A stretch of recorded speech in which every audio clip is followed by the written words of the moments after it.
नमस्ते दोस्तों, मैं कुलदीप सिंह और आप देख रहे हो आपका अपना यूट्यूब चैनल eco.com।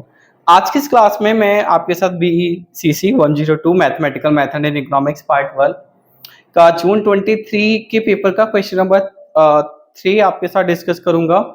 क्वेश्चन आपकी स्क्रीन पर है। पहले तो आप इस क्वेश्चन को अच्छे से पढ़ लीजिए, मैं थोड़ी देर के लिए हट जाता हूं। ठीक है, चलिए। अब ये जो क्वेश्चन है आपका, पहले तो आप ये समझ लीजिए ये क्वेश्चन कहाँ से आया है। आपकी जो इग्नू के ब्लॉक है उसमें यूनिट नंबर 9 है और टॉपिक है 9.5। ठीक है, और टॉपिक का नाम है use of first order derivative in economics, वहां से आया है। ये क्वेश्चन किसी बुक से नहीं आया है। ठीक है, एग्जैक्ट क्वेश्चन आपकी इग्नू की बुक में नहीं है।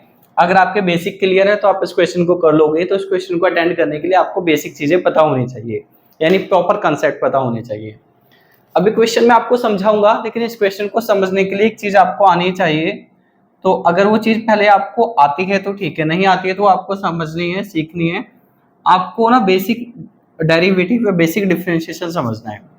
इसका लिंक आपको डिस्क्रिप्शन में मिल जाएगा। पहले आप इस चीज को समझिएगा, तभी क्लास आपको समझ में आएगी, अदरवाइज नहीं आएगी। ठीक है, चलो। मैं ये मानता हूं कि आपको बेसिक डेरिवेटिव आता है, नहीं आता है तो आपने लिंक से क्लास देख के सीख लिया, उसके बाद हम आगे चलेंगे। क्वेश्चन में हमें डिमांड फंक्शन दिया है। इस क्वेश्चन का जो ए पार्ट है उसमें आपसे मार्जिनल रेवेन्यू पूछा है। तो इस क्लास को देखने के बाद आपको ये बात पता चल जाएगी, किसी भी चीज की मार्जिनल वैल्यू को निकालने के लिए हमें डिफरेंशिएशन करना होता है। तो मैं पहले ही निकालूंगा टोटल रेवेन्यू। टोटल रेवेन्यू का मतलब होता है जब कोई भी दुकानदार या सेलर किसी चीज को बेचता है तो बेच के उसे जो पैसा मिलता है, इसे कैलकुलेट करने के लिए उस चीज का जितना प्राइस है और दुकानदार ने जितनी क्वांटिटी बेची है, हम आपस के दोनों में मल्टीप्लाई कर देते हैं। रेवेन्यू को हम आर से डिनोट कर देते हैं। प्राइस आपको दिया हुआ है 20 माइनस क्यू। क्यू की जगह क्वांटिटी की जगह हम क्यू लिखेंगे, इनकी मल्टीप्लाई करेंगे। क्यू की 20 में तो 20 क्यू, और फिर क्यू की क्यू में तो क्यू स्क्वायर। ये आपके पास रेवेन्यू आ गया है। ठीक है, अभी हमें क्योंकि मार्जिन रेवेन्यू निकालना है, तो मैंने आपको बताया था इस क्लास में बेसिक डिफरेंशिएशन में, किसी भी चीज की मार्जिनल वैल्यू निकालने के लिए उसके टोटल का डिफरेंशिएशन करते हैं। तो हमें क्या करना पड़ेगा, हमें डिफरेंशिएशन करना पड़ेगा। डिफरेंशिएशन किसका? Equation number 2। इक्वेशन नंबर 2 क्या है? Total revenue. किसके रेस्पेक्ट में करना है? With respect to Q. तो जब आप टोटल रेवेन्यू का डेरिवेटिव करोगे, जो कि होगा आर का डेरिवेटिव किसके रेस्पेक्ट में? क्यू के रेस्पेक्ट में। तो ये आपको जो वैल्यू मिलेगी वो वैल्यू होगी मार्जिनल रेवेन्यू। तो आपको ध्यान रखना है, टोटल रेवेन्यू का अगर हम डेरिवेटिव करते हैं क्यू के रेस्पेक्ट में तो मार्जिनल रेवेन्यू होता है। डेरिवेटिव कैसे करेंगे आप यहाँ सीख चुके हो। एक्स के रेस्पेक्ट में एक्स का डेरिवेटिव 1 होता है, तो क्यू के रेस्पेक्ट में क्यू का डेरिवेटिव 1 हो जाएगा। 20 और 1 और ये 2 पावर आ जाएगी आगे, ये हो गया आपके पास। इसको सिंप्लीफाई करेंगे तो 20 माइनस 2q, ये हमारे पास मार्जिनल रेवेन्यू की वैल्यू आ गई है। इसके बाद आप क्वेश्चन का बी पार्ट देखोगे तो उसमें पूछा है find the elasticity of demand. तो मैं सेकंड हेडिंग बना लेता हूं, इलास्टिसिटी ऑफ डिमांड।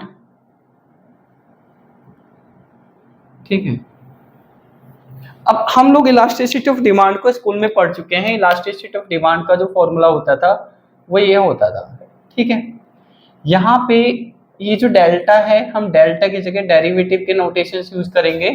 तो आपका जो फॉर्मूला है वो हो जाएगा, और कैपिटल क्यू की जगह स्मॉल क्यू ले लिया है मैंने, बाकी सारी चीजें सेम रहेगी। इलास्टिसिटी ऑफ डिमांड के नोटेशंस अलग अलग होते हैं, आपकी बुक के अकॉर्डिंग ये नोटेशन है।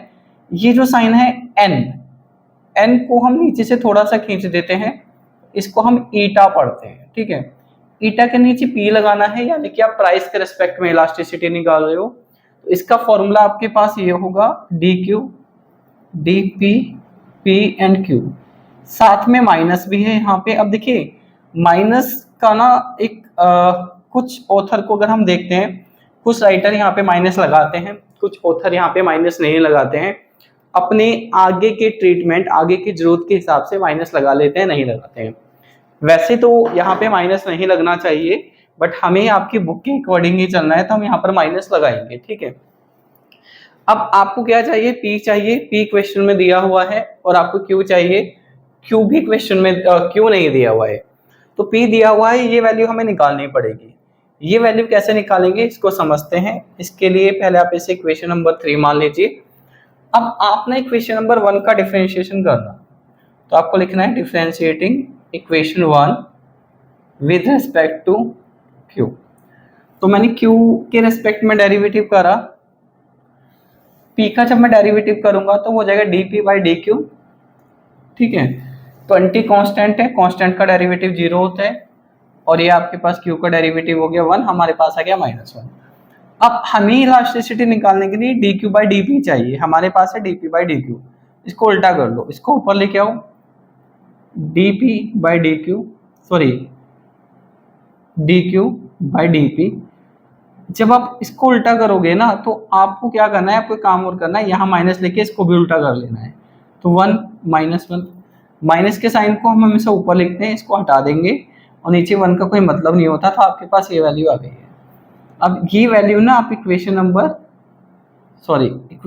3 में पुट कर देना, ठीक है। पुटिंग